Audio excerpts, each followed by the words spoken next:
பழைய ஏற்பாட்டிலே கர்த்தர் அநேக தலைவர்களை ஏற்படுத்தினார்.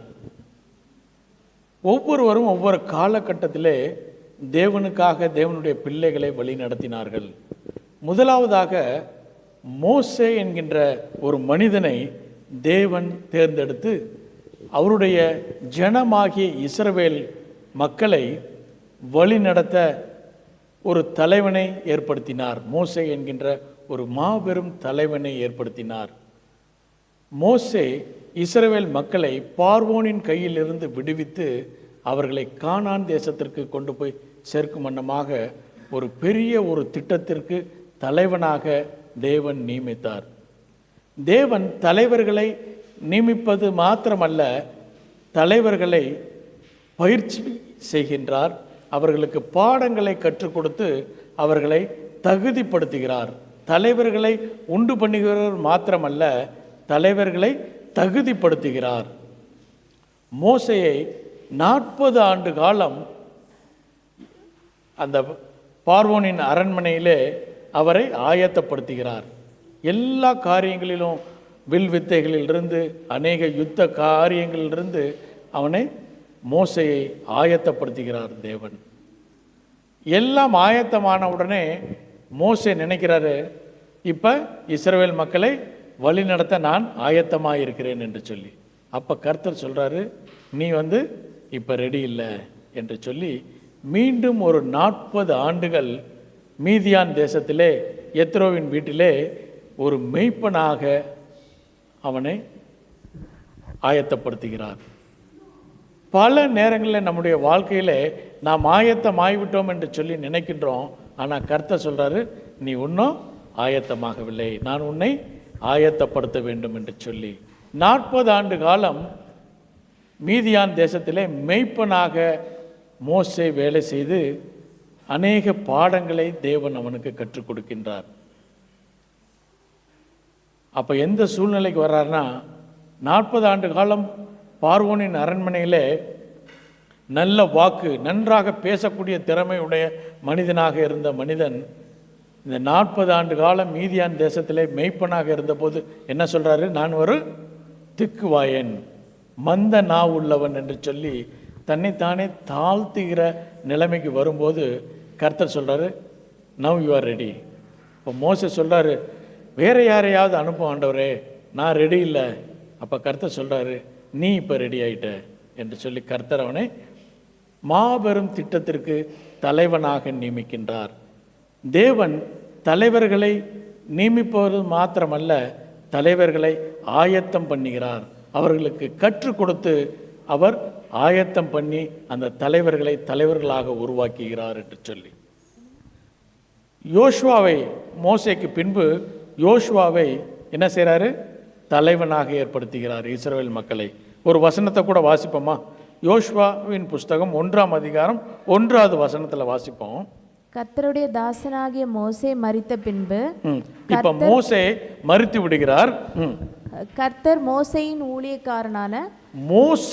ஊழியக்காரனான நூனின் குமாரன் யோசுவாவை நோக்கி, போதும், நூனின் குமாரனாகிய யோசுவாவை நோக்கி. இந்த யோசுவா யாரு? ஊழியக்காரன், மோசேயின் ஊழியக்காரன். அவர் ஆரம்பிக்கும் போது, தன்னுடைய ஊழியத்தை ஆரம்பிக்கும் போது யாருடைய ஊழியக்காரனாக ஆரம்பிக்கிறாரு? மோசேயின் ஊழியக்காரனாக. எல்லா காரியங்களும் முடித்து அவர் மரிக்கும் போது கர்த்தர் அவரை குறித்து சாட்சி சொல்கிறாரு. யோசுவாவின் புஸ்தகம் 24ஆம் அதிகாரம் 29வது வசனத்தை வாசிப்போம். இந்த காரியங்கள் நடந்த பின்பு, இந்த காரியங்கள் எல்லாம் நடந்த பின்பு நூனின் குமாரனாகிய யோசுவா, அதே யோசுவா என்னும் கர்த்தருடைய ஊழியக்காரன் இப்ப மரிக்கும் போது அவர் எப்படி மாறுறாரு? கர்த்தருடைய ஊழியக்காரனாக. முதல்ல ஸ்டார்ட் பண்ணும்போது, ஊழியத்தை ஸ்டார்ட் பண்ணும்போது எப்படி ஸ்டார்ட் பண்றாரு? மோசேயின் ஊழியக்காரனாக. முடியும் போது அவர் கர்த்தருடைய ஊழியக்காரனாக. அப்ப கர்த்தர் ஒவ்வொரு நேரங்களிலும் தலைவர்களை, லீடர்ஷிப்பை தேவன் ஏற்படுத்துகின்றார். இன்னொரு ஒரு காரியத்தை கூட பார்ப்போம். எலிசா எலியாவினாலே தீர்க்கதரிசியாய் தேர்ந்தெடுத்து கொள்ளப்படுகிறார். கர்த்தர் சொல்றாரு, எலியாட்ட நீ போய் எலிசா என்கின்ற மனிதனை தீர்க்கதரிசியாக ஏற்படுத்து என்று சொல்லி. இவர் போகிறார். போகும்போது என்ன நடக்குது? 2 ராஜாக்கள் 3ஆம் அதிகாரம் 11வது வசனத்தில், அப்பொழுது யோசபாத், நாம் கர்த்தரிடத்தில் விசாரிக்கும்படி கர்த்தருடைய தீர்க்கதரிசி ஒருவரும் இங்கே இல்லையா என்று கேட்டதற்கு, அவனுடைய ஊழியக்காரன் இடத்துல சொல்றான், யாராவது தீர்க்கதரிசி இருக்கா என்று சொல்லி. அதற்கு அந்த ஊழியக்காரன் சொல்றாரு, எலியாவின் கைகளுக்கு தண்ணீர் வார்த்த, எலியாவின் கைகளுக்கு தண்ணீர் வார்த்த சாபாத்தின் குமாரனாகிய எலிசா இருக்கிறான். எலிசா ஊழியத்தை தொடங்குறது எப்படி தொடங்குறாரு? எலியாவினுடைய கைகளுக்கு தண்ணீர் வார்க்கும் ஒரு ஊழியக்காரனாக ஸ்டார்ட் பண்றாரு. கடைசியில் முடிவு எலியாவை காட்டிலும் ஒரு பெரிய தீர்க்கதரிசி, டபுள் போர்ஷன். எலியா என்னென்ன அற்புதம் செய்தாரோ அதை காட்டிலும் 2 மடங்கு அற்புதத்தை செய்ய தேவன் அவருக்கு உதவி செய்கிறார். அற்பமான ஆரம்பம் மகிமையான முடிவுக்கு கொண்டு போய் விடுகிறது. இப்படி தேவன் அநேக தலைவர்களை உருவாக்குகிறார். இந்த நாளிலும் தலைமைத்துவத்தை குறித்து உங்களோடு கூட தேவனுடைய செய்தியை பகிர்ந்து கொள்ள நான் வாஞ்சிக்கின்றேன். தலைமைத்துவம் என்பது ஒரு டைட்டில் கிடையாது. It is not a title, it is not a position, this is not a place in the organisation chart. மற்றவர்களுக்கு இன்ஃப்ளூயன்ஸ் பண்ணக்கூடிய ஒரு மனிதனாக மாற்றுகிறார். அந்த தலைமைத்துவத்தை குறித்து இந்த நாளில் உங்களோடு கூட பகிர்ந்து கொள்ள நான் வாஞ்சிக்கின்றேன். ஜான் மேக்ஸ்வெல் என்கின்ற மனிதன் இவ்விதமாக சொல்கிறார், leadership is a capacity to translate or transform vision to reality. ஒரு விஷன் இருக்கும்போது அந்த விஷனை அவர் ரியாலிட்டியாக மாற்றுகிறது தலைமைத்துவம், தலைவர்கள். அப்படி தேவன் அநேக தலைவர்களை பழைய ஏற்பாட்டிலே உருவாக்கி தேவனுடைய பிள்ளைகளை வழிநடத்த அவர் முற்படுகின்றார்.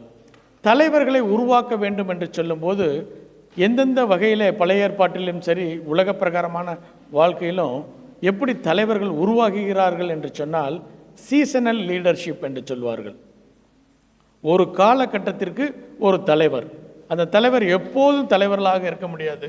ஒரு காலகட்டத்திலே ஒரு மனிதர்களை தலைவர்களாக ஏற்படுத்துவார்கள். அது மாத்திரம் இல்லை, சிச்சுவேஷனல் லீடர்ஷிப், சூழ்நிலை சில மனிதர்களை தலைவர்களாக மாற்றும்.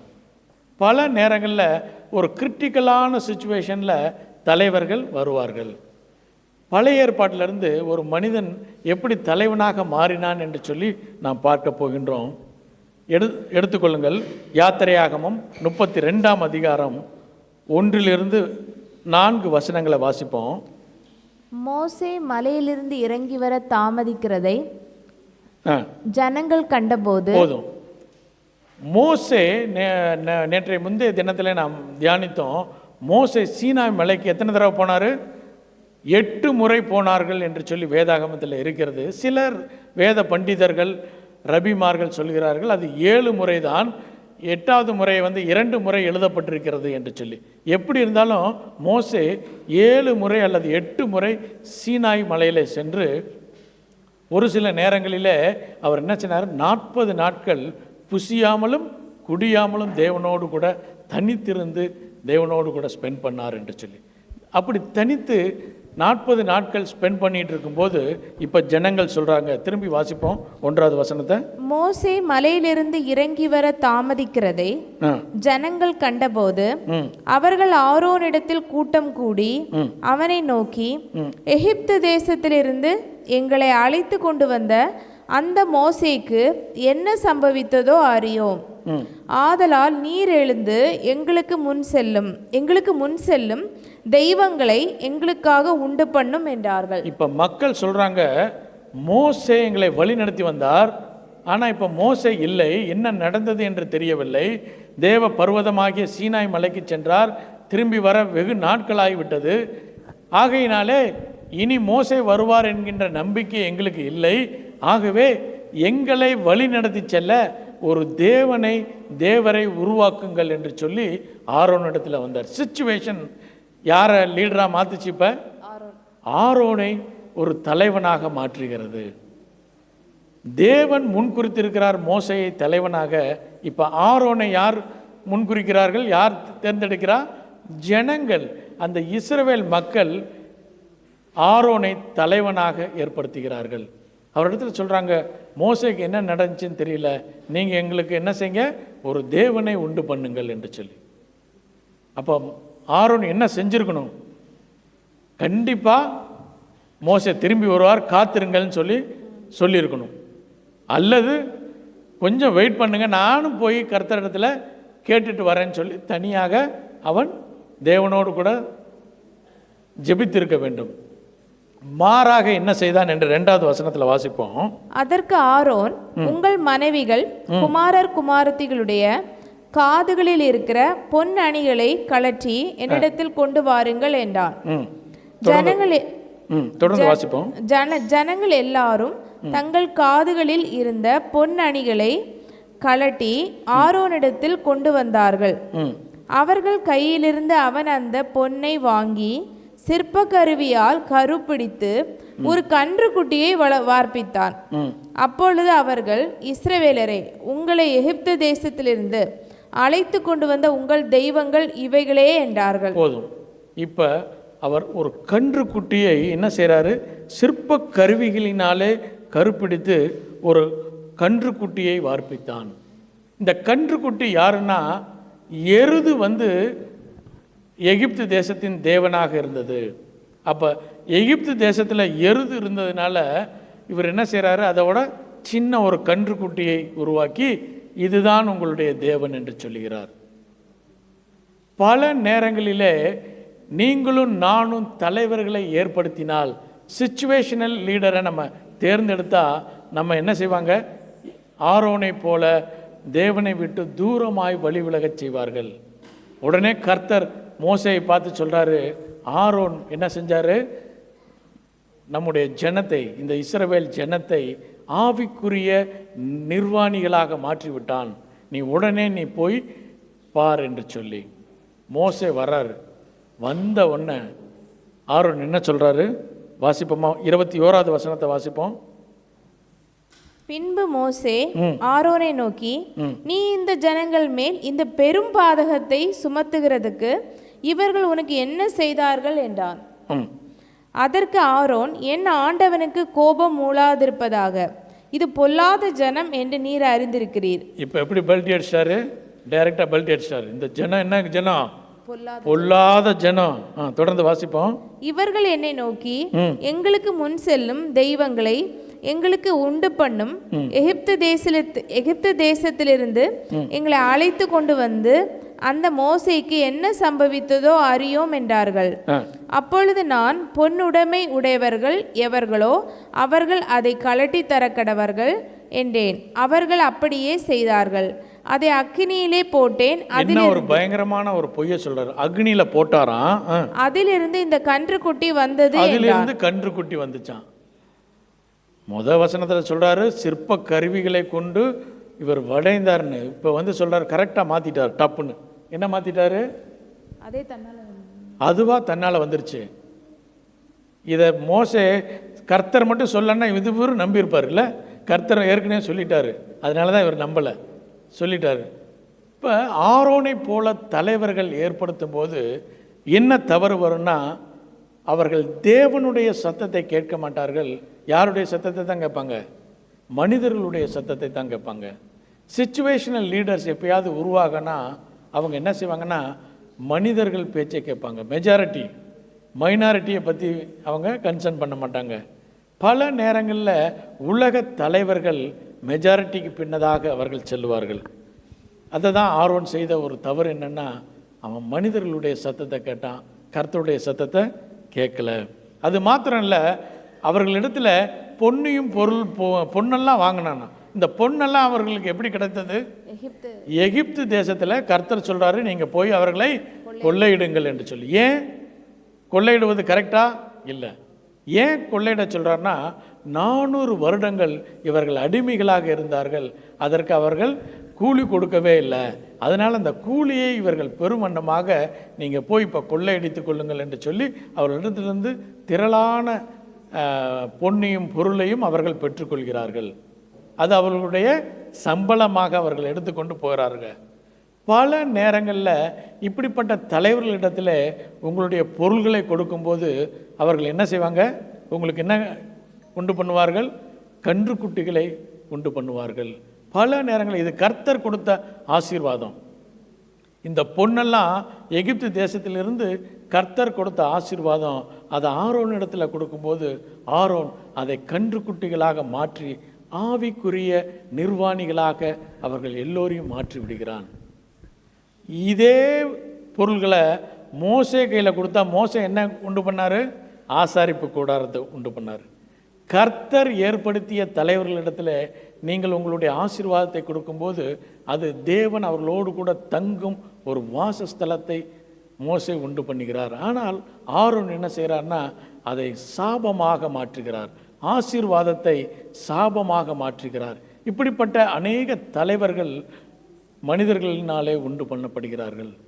இன்னொரு மனிதரை குறித்து கூட மட்டும் சுருக்கமாக பார்த்துட்டு போவோம். கோராகு என்கின்ற மனிதன் என்னாகமத்தில் 3ஆம் அதிகாரத்தை வாசிக்க வேண்டாம். 3ஆம் அதிகாரத்தில் கொடுக்கப்பட்டிருக்கிறது இந்த கோராகு. அவரும் யாரால் ஏற்படுத்தப்பட்டவன்? மனிதர்களினாலே ஏற்படுத்தப்பட்டவன். தேவனுடைய சித்தத்திற்கு எதிராக எதிர்த்து நின்ற கோராகு. இப்படி மனிதர்கள் ஒரு தலைவர்களை உருவாக்கும் போது அந்த தலைவர்கள் அந்த மனிதர்களை தேவனை விட்டு விலகி தேவனுக்கு புறம்பாக வழி நடத்துவார்கள். ஆனால் கர்த்தர் என்ன செய்கிறார்னா ஒரு தலைவர்களை உருவாக்கும் போது அந்த தலைவர்களை தகுதிப்படுத்தி அவர்களுக்கு கற்றுக் கொடுத்து ட்ரைனிங் கொடுத்து எக்யூப் பண்ணி அவர்களை தலைவர்களாக மாற்றி அந்த தலைவர்களின் மூலமாக தன் ஜனத்தை அவர் ஆசீர்வாதத்திலே வழி நடத்த விரும்புகிறார். இப்படி அநேக தலைவர்கள் பழைய ஏற்பாட்டிலே உண்டானார்கள். யோசுவாவுக்கு பிறகு விதிகளை தேவன் உண்டு பண்ணினார். அவர்கள் எல்லோரும் இஸ்ரவேல் மக்களை வழி நடத்தினார்கள். இப்படி அநேக விதமான தலைவர்கள் உருவாக்கப்பட்டார்கள். ஆனால் புதிய ஏற்பாட்டிலே தலைவர்கள் என்று சொல்லி யாருமே கிடையாது. எல்லோரும் கர்த்தர் என்ன சொல்றாரு? எல்லோரையும் என்னுடைய சீஷர்களாக மாற்றுங்கள் என்று சொல்லி. நீங்களும் நானும் சீஷர்களாக இருக்கிறோம். சென்ற வாரம் பார்த்தோம், நீங்களும் நானும் part of body of Christ என்று சொல்லி. நீங்களும் நானும் அவயங்களாக தேவனுடைய சரீரத்தின் அவயங்களாக இருக்கிறோம். கிறிஸ்துவே நமக்கு தலையாக இருக்கிறார் என்று சொல்லி பார்த்தோம். அப்போ நீங்களும் நானும் ஒவ்வொருவரும் தலைவர்களாக இருக்கிறோம். அப்போ நீங்கள் கேட்கலாம், நாங்கள் எங்கெங்க தலைவராக இருக்கிறோம் என்று சொல்லி. உங்களை தலைவராக தலைமைத்துவம் உங்களுக்கு கொடுக்கப்பட்டது உங்களுடைய குடும்பத்தை நடத்துவதற்காக. குடும்பத்தை நீங்களும் நானும் வழி நடத்த வேண்டும் என்று சொல்லி தேவன் விரும்புகிறார். ஒரு லீடர்ஷிப்பை உருவாக்கணும்னா எப்படின்னா பக்கத்தில் உட்கார்ந்து அவர்களை உருவாக்குவது அல்ல, உங்களை பார்த்து அவர்கள் உருவாக வேண்டும். உங்களுடைய செய்கைகளை பார்த்து உங்களுடைய பிள்ளைகள் அவர்கள் உருவாக வேண்டும். உருவாக்க வேணும்னா நீ போய் படின்னு சொல்லி பிரயோஜனம் கிடையாது. பைபிளை படின்னு சொல்லி பிரயோஜனம் கிடையாது. நீங்கள் பைபிளை படிக்கும்போது அவர்கள் பார்த்து அவர்களும் பைபிள் படிக்க கற்றுக்கொள்வார்கள். நீங்கள் உங்கள் வீட்டில் முழங்கால் படியிட்டு தேவனோடு கூட நீங்கள் தனியாக ஜெபிக்கிற ஜெப வாழ்க்கையை பார்த்து நம்முடைய பிள்ளைகளும் ஜெப வாழ்வுக்குள்ளாக வருவார்கள். அப்போ நீங்களும் நானும் நம்முடைய பிள்ளைகளை உருவாக்க வேண்டுமேயானால் முதலாவதாக யாரை உருவாக்க வேண்டும்? நாம் உருவாக வேண்டும். நாம் உருவாகும் போது தான் அந்த தலைமைத்துவம் நமக்கு கிடைக்கிறது.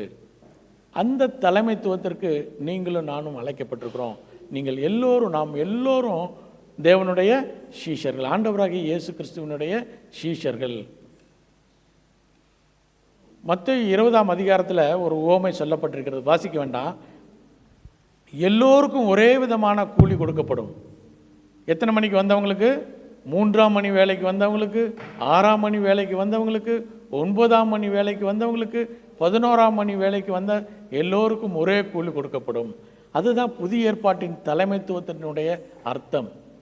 பழைய ஏற்பாட்டின் தலைமைத்துவத்திற்கும் புதிய ஏற்பாட்டின் தலைமைத்துவத்திற்கும் பெரிய வித்தியாசம் இருக்குது.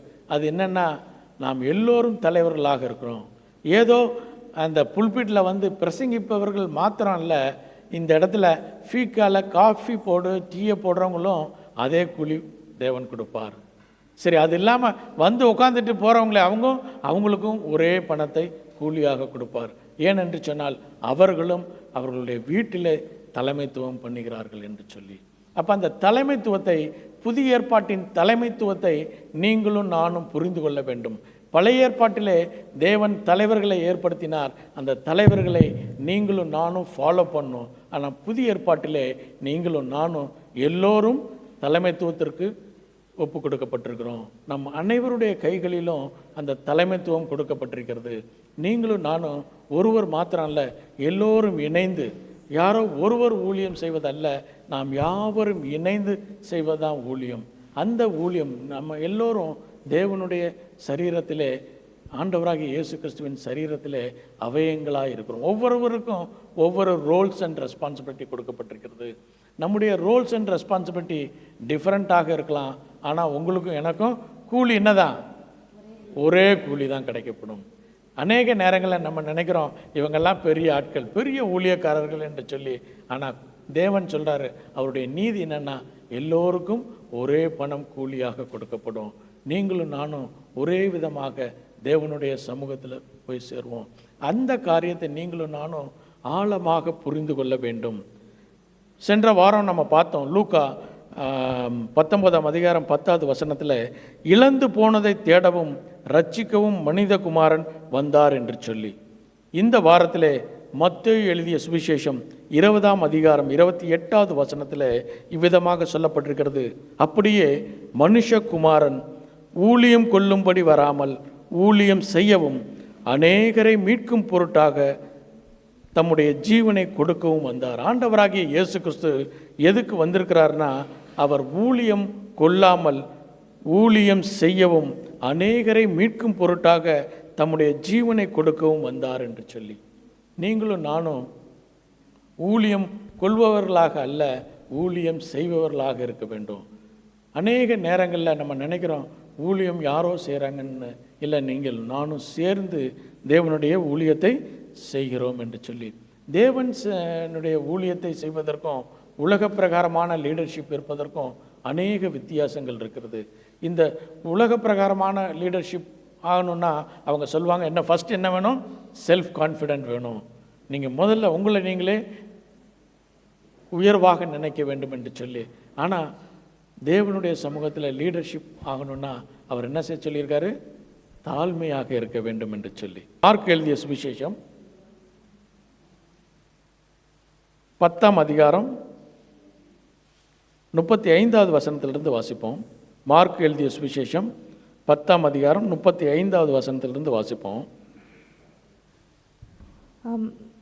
அப்பொழுது செபதேயாவின் குமாரராகிய யாக்கோபும் யோவானும் அவருடைய சீஷர்களாகிய யாக்கோபும் யோவானும் அவரிடத்தில் வந்து, போதகரே, நாங்கள் கேட்டுக்கொள்ளப் போகிறதை நீர் எங்களுக்கு செய்ய வேண்டும் என்று விரும்புகிறோம் என்றார்கள். இப்போ என்னென்னா, ஆண்டவராகிய இயேசு கிறிஸ்து தன்னுடைய மரணத்தை குறித்து, எப்படி மரணம் அவர் அடைவார், எப்படி அவர் மகிமை அடைய போகிறார் என்று சொல்லி சீஷர்களுக்கு விளக்கி சொல்லும்போது, இந்த யோவானும் யாக்கோபும் வந்து கேட்குறாங்க. என்ன கேட்குறாங்க? போதகரே, நாங்கள் உம்மிடத்திலே நாங்கள் ஒன்று கேட்போம், அது எங்களுக்கு செய்ய வேண்டும் என்று சொல்லி. தொடர்ந்து வாசிப்போம்.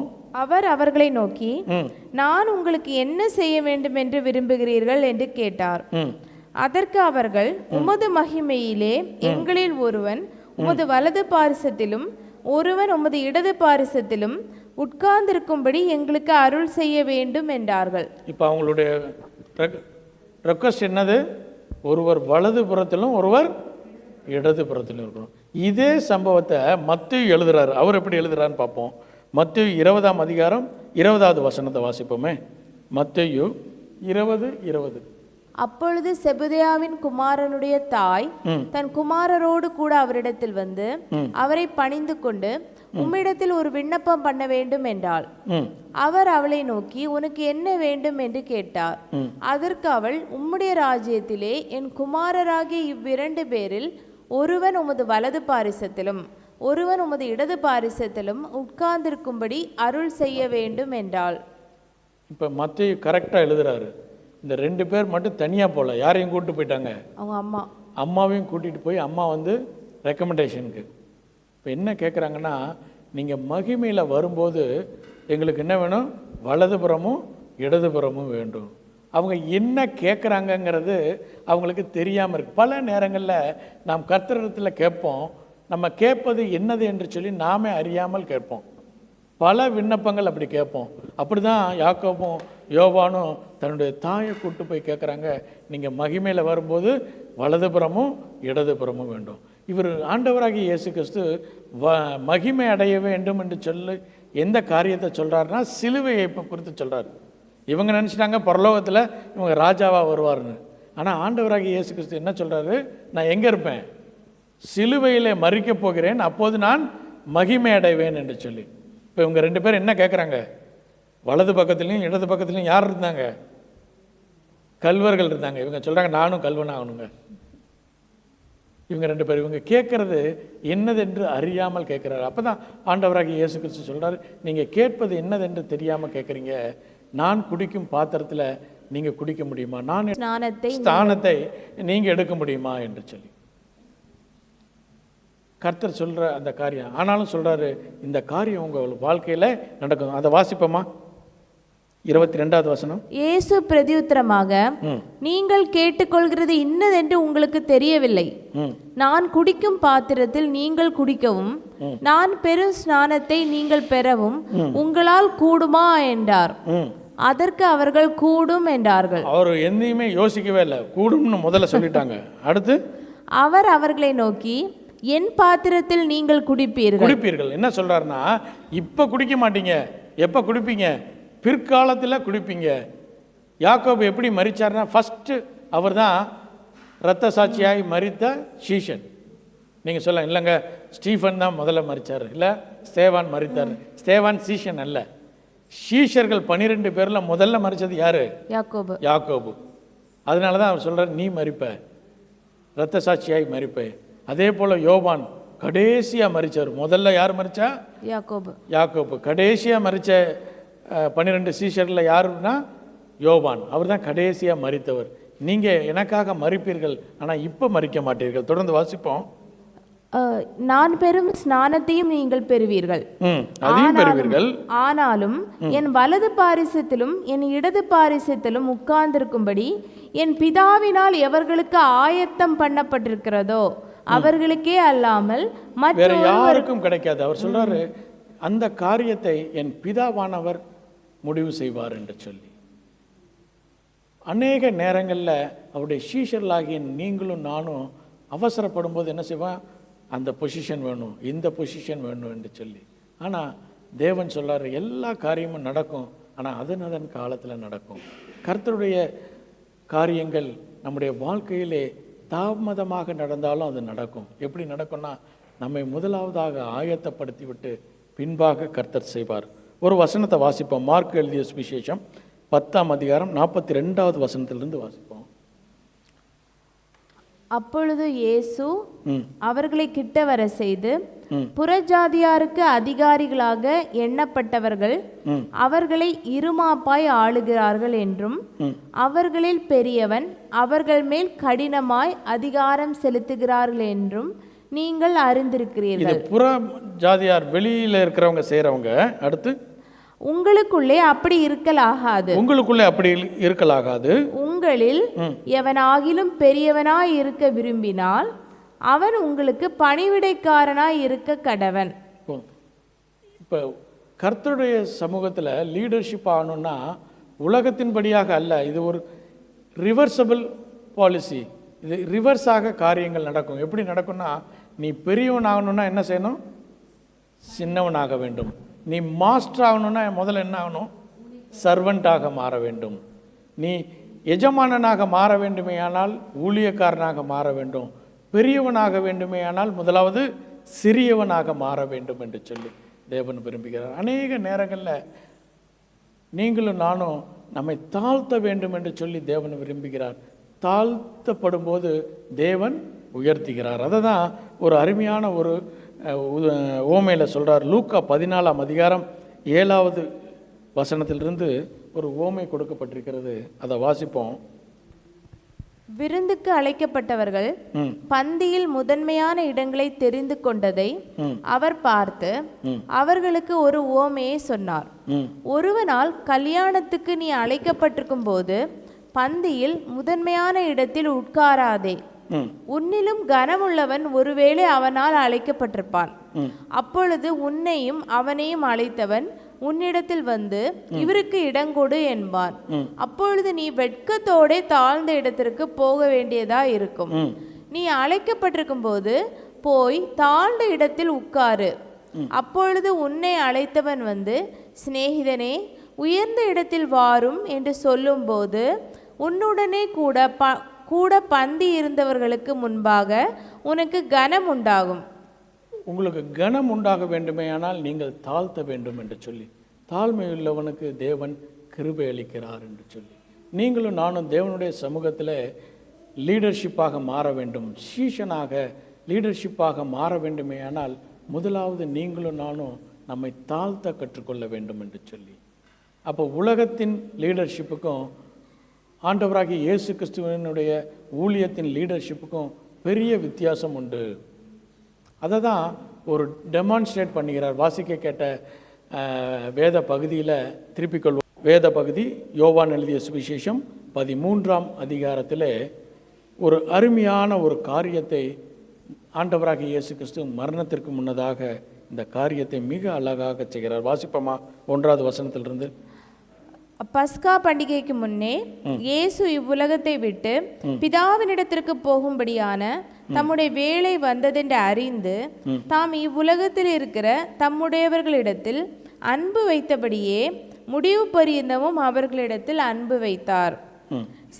சீமோனின் குமாரனாக 3வது வசனத்துக்கு வந்துரும்.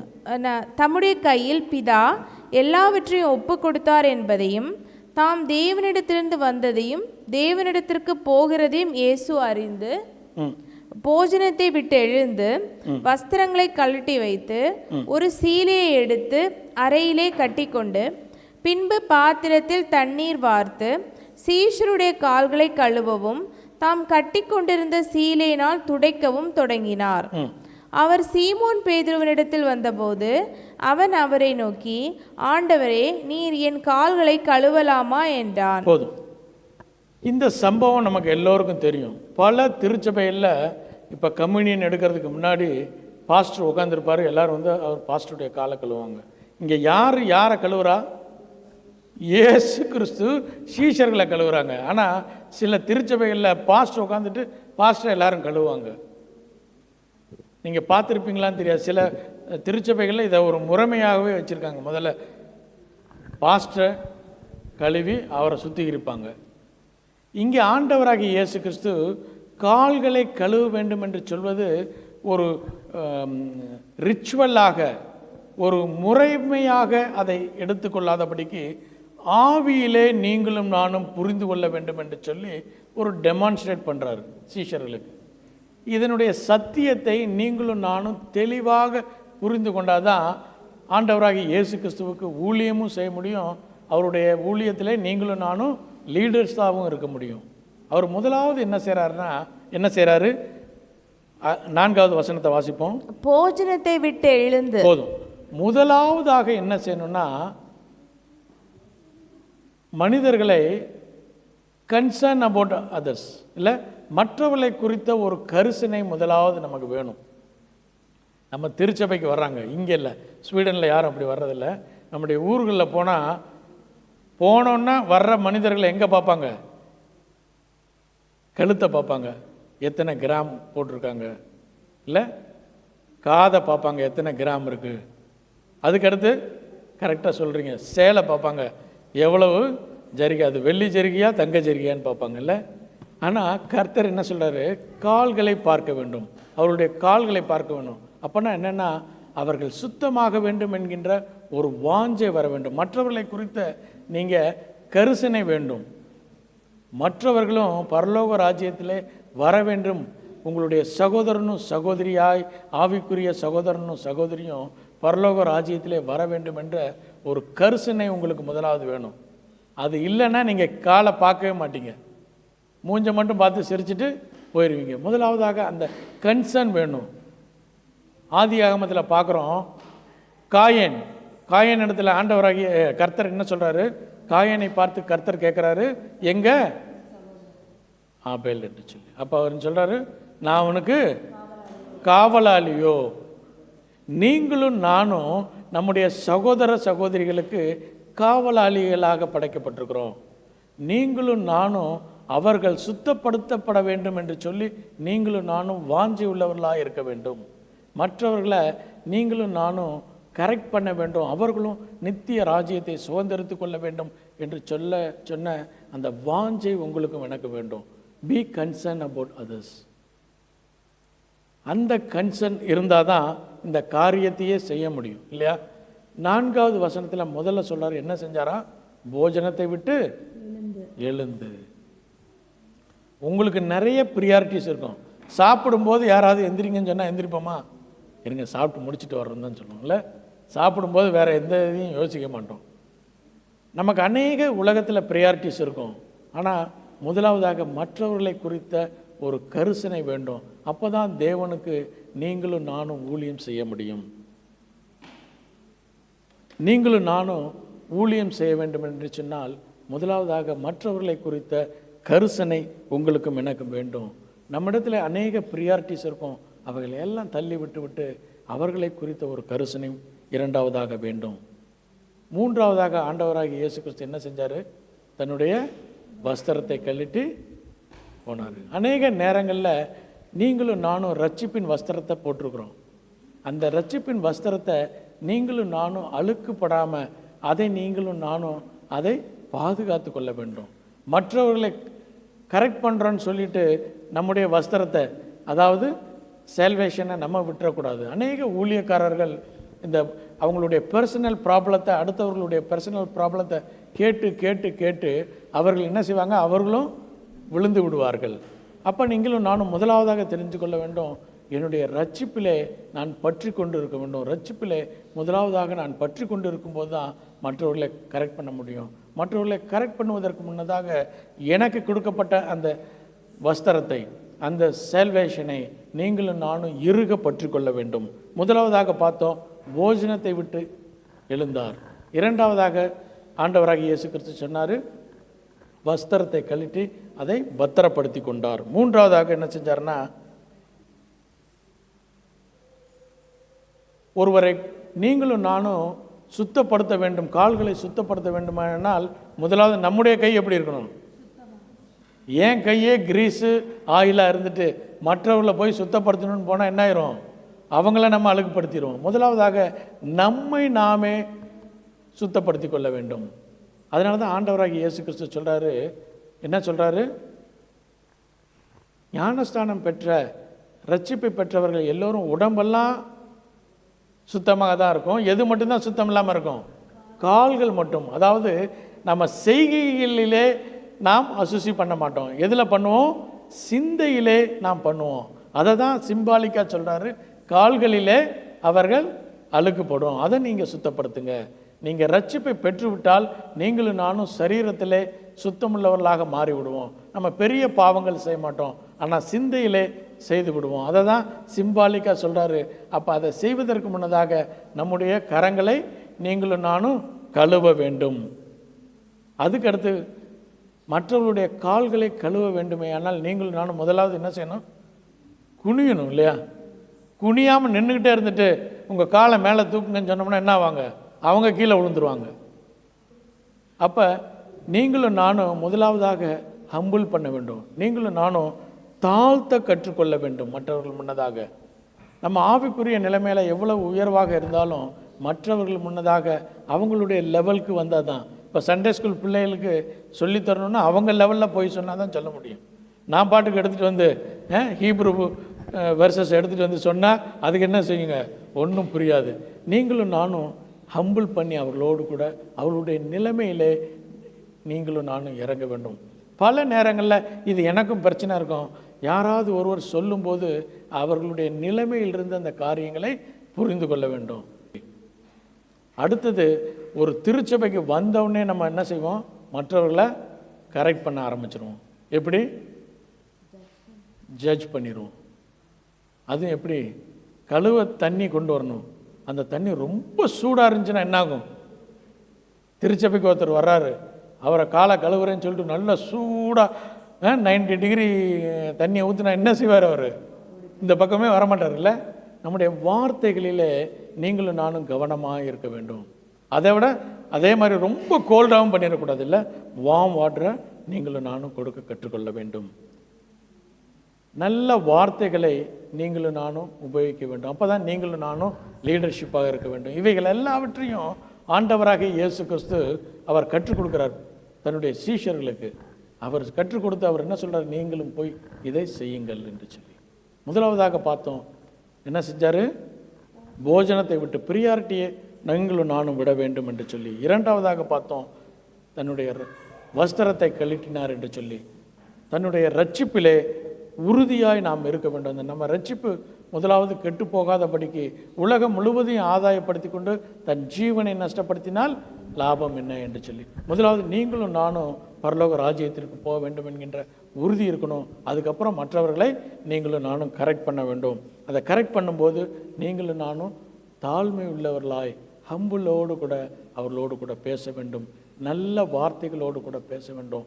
வார்ம் வாட்டரா ஹாட் வாட்டரை நீங்களும் நானும் யூஸ் பண்ண முடியாது என்று சொல்லி. கழுவி முடிச்சுட்டு சரி போங்க அப்படின்ட்டு அவங்க நடந்து போனாங்கன்னா வெளியில் என்னாகும், இன்னும் ஆளுக்கு ஒட்டிடும். முன்னிலைமையை காட்டிலும் பின்னிலைமை எப்படி ஆயிரும், அதிக கேடுபாடாகி மாறிவிடும். அப்போ ஆண்டவராகிய இயேசு கிறிஸ்து சொல்கிறாரு, தன்னுடைய சீலையை எடுத்து அதை துடைக்கிறார், வைப் பண்ணுறாரு. அப்போ நீங்கள் கால்களை கழுவுவது மாத்திரமல்ல, அவர்களை சுத்தம் செய்ய வேண்டும். அதுனா கண்டினியூஸ் ஃபாலோ பண்ணும். அவர்களோடு கூட நீங்களும் நானும் இடைப்பட வேண்டும். அவர்களை ஆறுதல் படுத்த வேண்டும், தேறுதல் படுத்த வேண்டும். அப்போ தான் அவர்கள் நித்திய ராஜ்யத்திற்குள்ளாக வருவார்கள். அநேக நேரங்களில் நீங்களும் நானும் இம்மீடியட்டாக ஜட்ஜ் பண்ணிடுறோம். அப்படி பண்ணாதபடி அவர்களுடைய நிலைமைக்கு நீங்களும் நானும் தாழ்ந்து அவர்களோடு கூட இடைப்பட்டு அவர்களுடைய கால்களை கழுவ வேண்டும். அவருடைய கால்களை கழுவுவதற்கு முன்னதாக நம்முடைய கைகள் சுத்தமாக இருக்க வேண்டும்.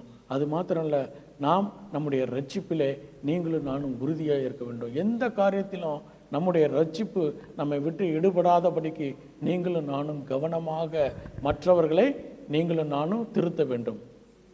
மற்றவர்களை புத்தி சொல்வதற்கு முன்னதாக நீங்கள் அவர்களோடு கூட இடைப்பட்டு பின்பு அவர்களோடு கூட நல்ல வார்த்தைகளோடு கூட அவர்களை கரெக்ட் பண்ணணும். நீங்கள் கரெக்ட் பண்ண வேண்டான்னு சொல்லக்கூடாது. நீங்கள் கரெக்ட் பண்ண வேண்டியது உங்களுடைய கடமையாக இருக்கிறது. ஆனால் எப்படி கரெக்ட் பண்ண வேண்டும் என்பதை ஆண்டவராக இயேசு கிறிஸ்து கற்றுக் கொடுக்கிறார். 13ஆம் அதிகாரம் 10வது வசனத்தை வாசிப்போமா? அவனை நோக்கி, மூழ்கிறவன் தன் கால்களை மாத்திரம் கழுவ வேண்டியதா இருக்கும், மற்றபடி கால்களை மட்டும் கழுவ வேண்டியதாக இருக்கும். அதை ஏற்கனவே நம்ம பார்த்துட்டோம். நம்ம ரட்சிப்புக்குள்ளாக இருக்கும்போது சரீர பிரகாரமான பாவம் அல்ல, சிந்தையிலே பாவம் செய்வோம். அந்த சிந்தையில் இருக்கக்கூடிய பாவங்களை நீங்களும் நானும் அனுதினமும் ஒருவருக்கொருவர் புத்தி சொல்லிக்கொண்டு நீங்களும் நானும் விசுவாச வாழ்க்கையிலே கடந்து செல்ல வேண்டும். கடைசியாக 15வது வசனத்தை மாத்திரம் வாசித்து விட்டு முடித்து விடுவோம். நான் உங்களுக்கு செய்தது போல, நான் உங்களுக்கு செய்ததை போல, இவைகள் எல்லாம் செய்துட்டு ஆண்டவராக இயேசு கிறிஸ்து சொல்கிறார், நான் உங்களுக்கு செய்ததை போல நீங்களும் செய்யும்படி உங்களுக்கு மாதிரியை விட்டு செல்கிறேன் என்று சொல்லி. இது வெறும் கொண்டு வந்து பாத்திரத்தை வச்சு கால் கழுவுறதுக்காக செய்யப்பட்ட ஒரு சாக்கிரமந்து அல்ல.